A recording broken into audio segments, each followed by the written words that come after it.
All right, this is my model roller coaster project.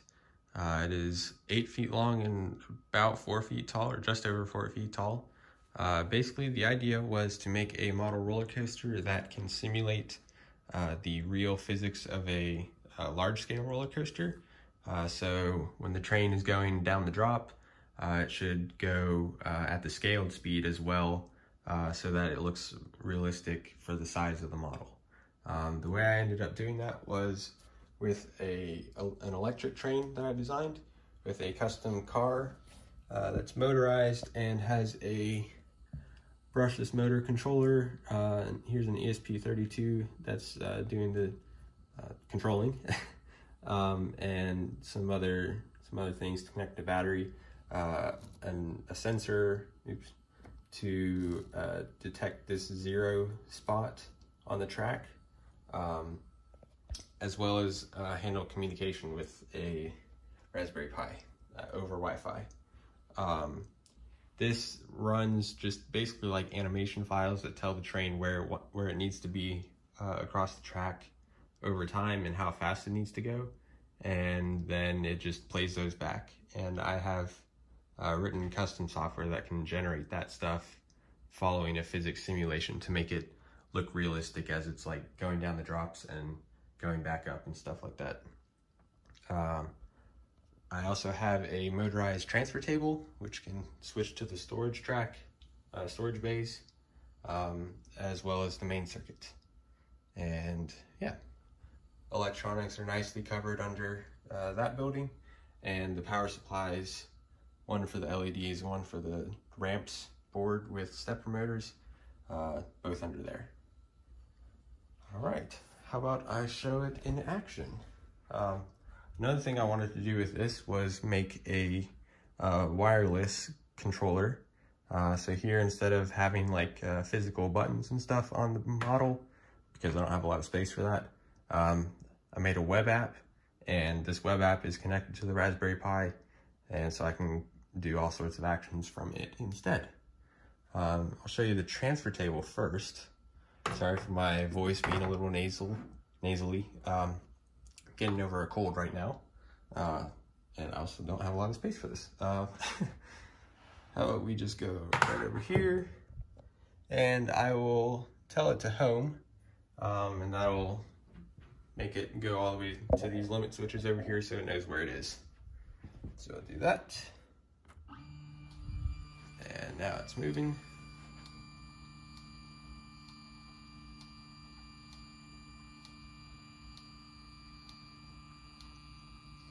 Everything's adjustable in this, the speeds and everything. I just have it set to something that seemed a little realistic. It's probably a bit fast, but I don't know. And now I can tell it, bring this back over here. That's a good spot. I can tell it to go to the second storage bay. There we go. Alignment's a little bit off on that. Yeah, it just looks like it got stuck. It's a little bit close to the storage bay right there. We can go to the first storage bay. That one's much nicer. And then we could also go to the main circuit, but I'll do that a little bit later. Here, I will demonstrate a little bit of the behavior of the train. So right now it's in idle mode, and I can just move it freely. The motor isn't engaged or anything. It's not trying to hold its position. But I can set it to run mode, and now it's locked right there. A little bit of wiggle because of the wheel assemblies, but it is holding its position, and the motor doesn't want to move away from there. Here I can tell it to move forward, and that'll move it into the storage bays, or if it were sitting right here, then it would move it into the station, or the station that is meant to be there. So we'll click the transfer forward, and so now it's loading into the station or storage bay. Yep. And say like later I bring the train back out. Here we can actually do the homing cycle, which will just move the train backwards slowly until it reaches this magnet right here. That's where the sensor on the board will detect that and tell the train to stop moving. So that way I could maybe that doesn't have to be in the same spot every single time, just for ease of setup and error handling. Yeah. And now I will bring it back to the circuit. So click circuit, move this guy out of the way.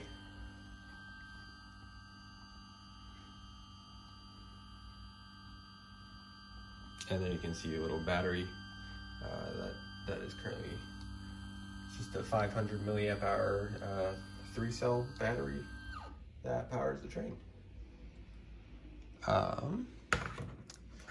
I think it's meant for like small, like tiny loop drones and stuff. Okay, so now we will have a little difficulty with the iPad. I will do the transfer forward again and put the train into the station.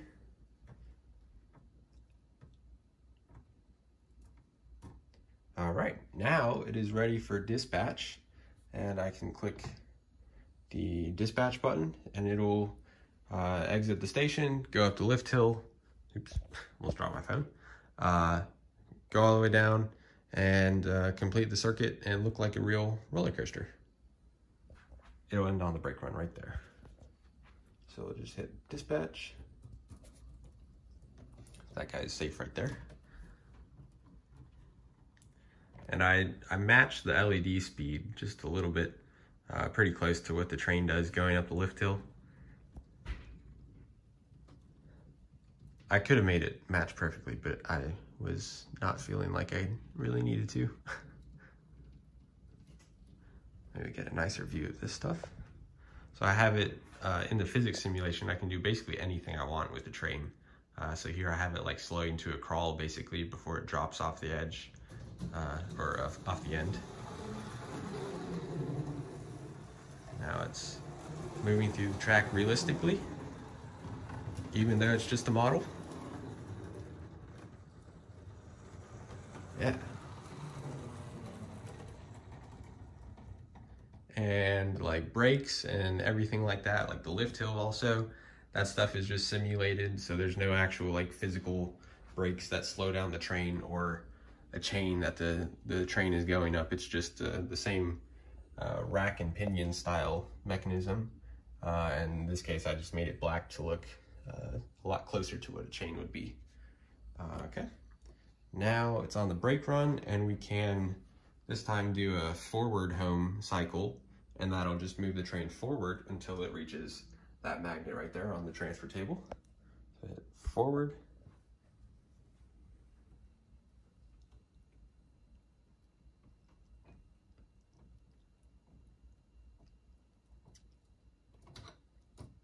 There we go. So I guess I didn't explain this a little bit. I'll just put it into idle really quick. Touched on it, but the train itself is the brushless motor with a small gear on it, and then a larger drive gear that gives me a little bit more torque versus using that small gear directly down at the bottom. But it also means that the motor can be up out of the way because I don't have a lot of space down near the track where I really need the power to be delivered. So then that drive gear just works on these little teeth all across the entire track. Just give you a little bit of that. And yeah, and that just continues everywhere. So in the places where it's curved, it's all just printed flat on the bed from the side. So the teeth get a really nice profile. And then I just bend it into shape with a hot air gun if necessary, but most of the pieces I didn't actually need it, and I just glued it in small like increments as I went. So I'd glue it right there and then bend it down, glue it a little bit, bend it down, glue it, and then just keep on going. So very easy overall. There were a few places where the join wasn't quite as good as I wanted it to be. So that would, at the beginning, would cause some jumps in the train, like as the gear is going across this spot, it jumps when it tries to get across that spot. But I just used the hot air gun again to reform those a little bit and push the teeth closer together, and that made it so that the train could go really smoothly over it. Let's see, here's another spot where it was like that, but it's reformed a little bit to be a lot smoother. And up at the top of the lift hill was some of the worst ones, and I also reformed those to be a lot smoother. Yeah, that is my 1/40th scale Giga Coaster. It's actually like probably 150 feet tall if it was full scale, so definitely not a Giga Coaster, but it looks very nice, and it is inspired by Fury 325. I just realized I completely forgot to talk about the design stage of this model. All of this was originally designed in No Limits 2, just the layout of the track. And after a few iterations of that and learning how to use that program, I got to this layout, and then I exported the CSV data for that layout and wrote my own software that would generate all of the, I think like 64 track pieces overall. Somewhere around there. I don't have a final total given like the 2 on the transfer table and 4 in the storage bay, but I'm sure it's somewhere around 64 or 65. But basically it's a template system where I would design like a template for a single piece of track, and with like a sweep following the track curves, and then the software could duplicate that and adjust it to follow other sections of track. So basically like this section, this section, this section, almost all of them except for I called them strong sections, which were on the lift hill and used the thicker spine. Those were all generated using the same template, the standard template. And basically the entire model, the track, could be generated in about 15 minutes compared to probably hundreds of hours by hand. And the supports were also generated by the software. Essentially, I would just tell it that I wanted a support, an A-frame support. I called them A-frame supports because they look like A's. I told it I wanted an A-frame support connected at that spot on the track, just by like the index in the CSV data. And I told it like how far apart I want the base. And it would generate all the individual pieces that I could actually print. So one of the main components of that system was this, oh goodness, this beam right here is too big to print in one piece on my printers. So I had to set up a system that could automatically split the beam. Here's a division. Let's see, here's another one. So there is a beam split into 3 pieces automatically. Obviously, that's probably a pretty simple case where it just divides it into 3 of the same pieces, and then I just print 3 of them, and there's only one that has to make. But it does that for everything. So that was very nice, and it helped speed up stuff a lot. Again, like the entire model generated in 15 minutes. And of course, when I changed stuff, like as I was going, because I had a lot of iterations on the style of track, eventually landing on this kind just for the strong strength of it, and it made it really easy to work with and print. As well as also reduced assembly time because it's just a solid section instead of having extra cross ties glued on. I also had the sort of vertical support, as I called it, where it was just a beam and it could have an auxiliary side beam that also connected it. Right, with that one, I also just told it like I want a support at this spot, and I want the beam to connect this far down, and I want the base to be that far away, and it would just generate all the geometry for that. Of course, with like all the calculations and everything that I had to figure out first, but then it would just plug that into Inventor and then get parts generated. Yeah, that I believe is everything on the design side.